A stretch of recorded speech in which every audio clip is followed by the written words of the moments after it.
안녕하세요. 미소부동산입니다. 갑작스러운 정부의 대출 규제 발표로 많은 분들이 혼란스러워하고 계시는데요. 오늘은 그 내용 확인해보고 앞으로의 부동산 전망도 예측해 보겠습니다.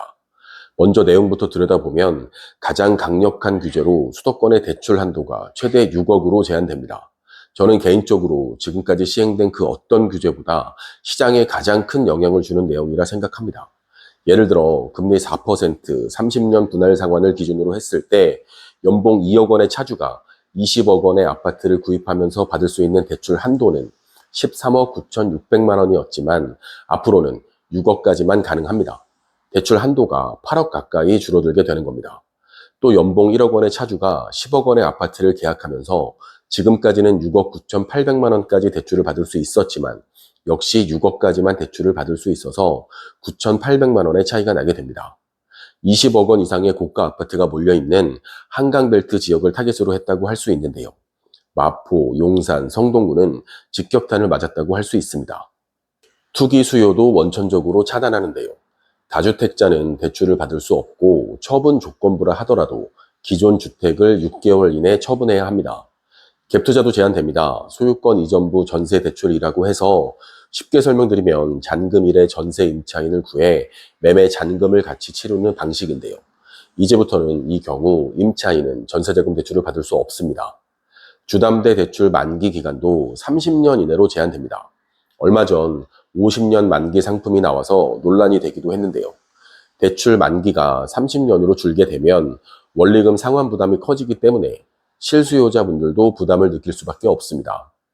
생애 최초 주택 구입 주담대 역시 규제를 받게 되는데요.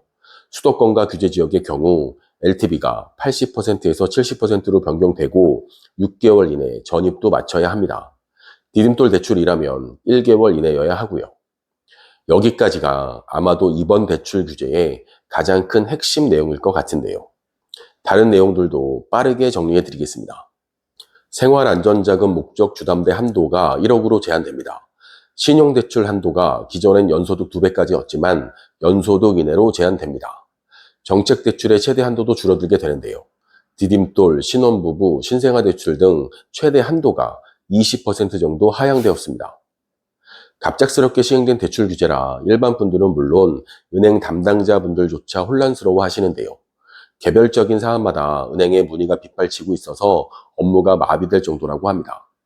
지금까지 확인된 사항을 말씀드리면 먼저 대출 규제 시작 전인 6월 27일까지 계약된 경우 기존 내용대로 대출 신청이 가능합니다. 다만 가계약은 인정되지 않는 걸로 발표되었고 계약금을 현금이 아닌 입금 내역으로 증빙해야 합니다. 가계약금과 계약금, 제 생각엔 조금 애매한 상황이 있을 수도 있는데요.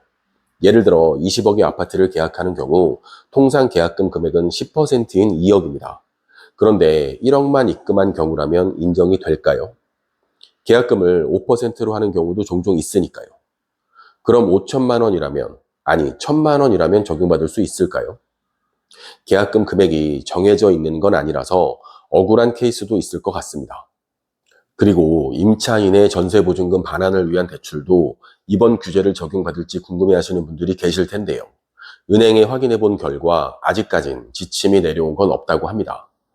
이번 대출 규제의 총평을 내리자면 저는 지난 어떤 대출 규제보다도 전례 없는 역대급 대출 규제라 생각합니다.